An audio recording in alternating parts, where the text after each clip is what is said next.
Good evening and welcome to this Saturday's final edition of Yas 101's Visual Radio. I'm Theruni Karunaratna. Here are our top stories for this evening. News First headline. Joint ventures between India and Sri Lanka in the energy sector will be expedited to benefit the people of both nations, says the President. No one has the authority to take decisive action on Sri Lanka's national assets, All Ceylon Agrarian Federation stresses. Road accidents claim 8 lives in 24 hours. In news overseas, a US aircraft carrier arrives in South Korea amid tensions with North Korea.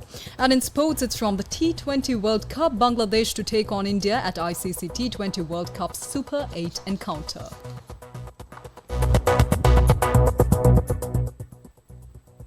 On to those stories in detail now. President Ranil Wickremesinghe expressed his commitment to maintaining a strong partnership with India to achieve Sri Lanka's development goals. Emphasizing the urgency to expedite joint initiatives, President Ranil Wickremesinghe highlighted a comprehensive agenda aimed at transformative bilateral projects. If we go back to business the usual way, we are import-dependent economy and we will have to again borrow money to pay for our imports. So are we going to start the vicious circle again? Having done it once, am I to start the second round? Or otherwise, to gradually transform ourselves into a highly competitive, export-oriented economy? So this is the second task that we have. We can no longer go down that same path. Now this is easier said than done in Sri Lanka. So we've decided on a new approach, that we are going to legislate our economic policy. Policies will follow to ensure economic transformation to a highly competitive economy, to a digital economy, to a green economy, to an export-oriented economy. So now at the moment, we have the economic transformation bill, which is in Parliament and is undergoing pre-legislative scrutiny in the courts. Second is the second I, which I have taken on today, which are on my agenda. That's India. When I was in Delhi last week, I discussed with Prime Minister Modi the need to accelerate the joint programs that we have decided, agreed on. So the major ones were identified and Foreign Minister Jaishankar came down to have a discussion. Now this will show the new path we are taking, and a number of projects all will be in one parcel. It won't be individual projects. We've discussed a number of them. First is the grid interconnection between Sri Lanka and India, so that sustainable energy can be transmitted to India, where you all need that very badly. We have the Sampur solar power project, which is a G2G project, and Three Island project, which is where we hope the groundbreaking can take place in July. So that's the basis of our energy partnership, and we are looking at developing Pork Strait for wind energy and solar energy, both countries to get together and have a large farm for solar energy, for renewable energy. It also means that we will have a new economy for the northern province, which was worst affected by the wars.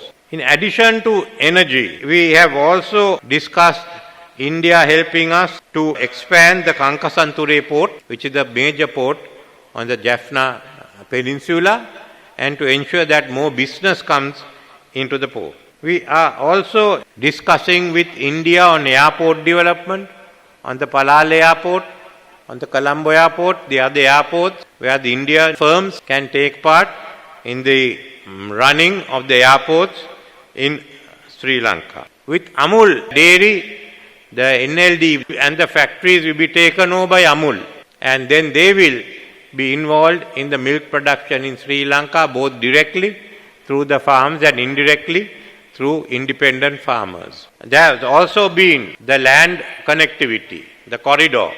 We've done pre-feasibility studies, and now we've agreed jointly to call for the feasibility study.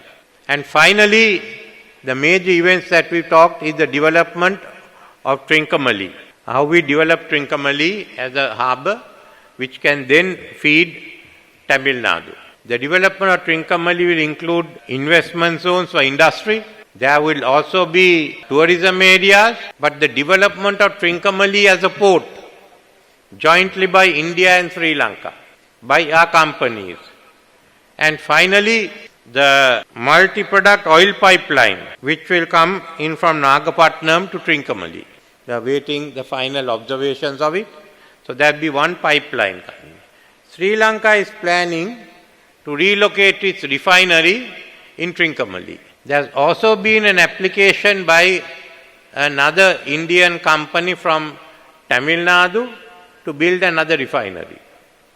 If that's so, then we'll have two refineries and oil to make it oil center. Together with building the port and the investment zones, that certainly would make Trincomalee a major harbour in the Bay of Bengal. So it's in this direction that we are now working to put together the infrastructure and the connectivity in different fields, energy, oil, to begin with. This is what the two governments will do to encourage joint ventures or individual investments into Sri Lanka in different fields.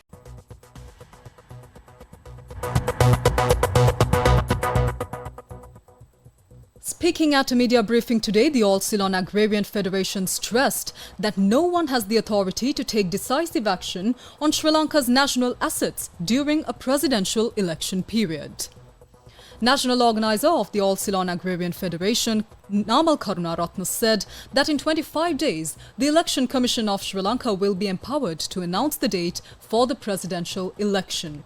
He added that two very important institutions of the country, Milco and 31 farms of NLDB, are slated to be sold according to a plan to privatize national assets.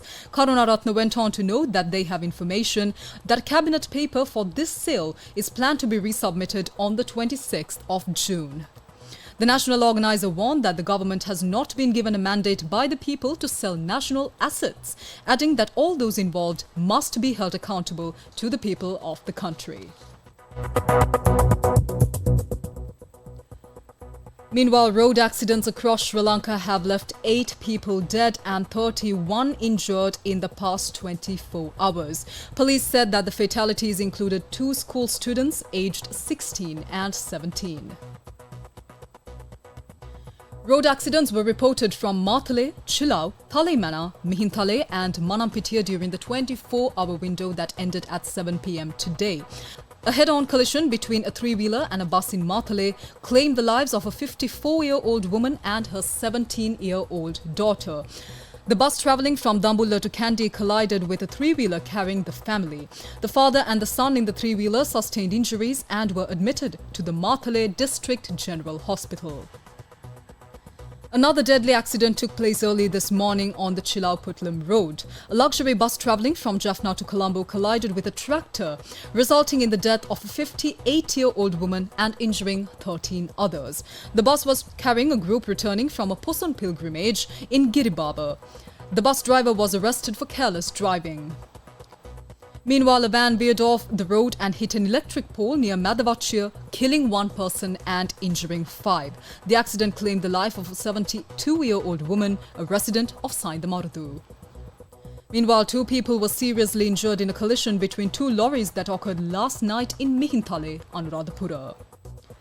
A 22-year-old resident of Manampitia was injured yesterday in a collision between a Defender and a motorcycle along the Mahiyangane Polonnaruwa road. The Defender, which was carrying a group of officers belonging to the Thalangama Army Commando Regiment, was reportedly travelling towards Polonnaruwa at the time of the incident.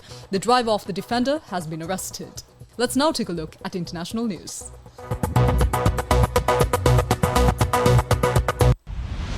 International news.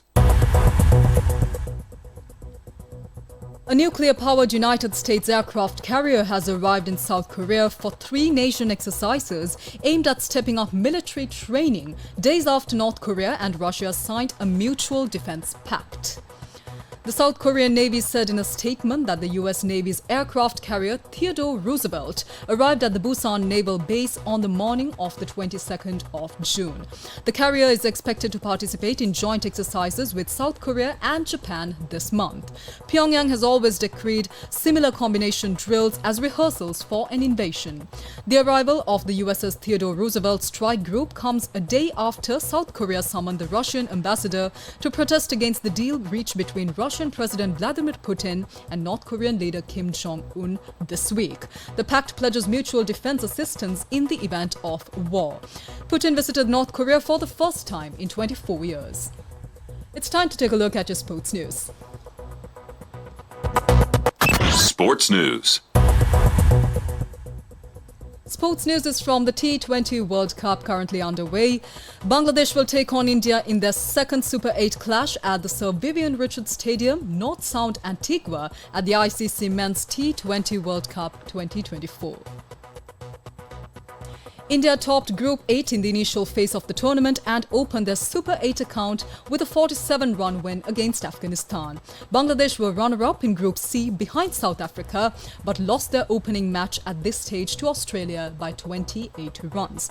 Australia, who topped Group 1 of the Super 8 net run rate, face Afghanistan next before finishing against India. And with that, we wrap up this edition of Yes 101's Visual Radio. I'm Thiruni Karunaratne. Thank you very much for watching. Take care and good night.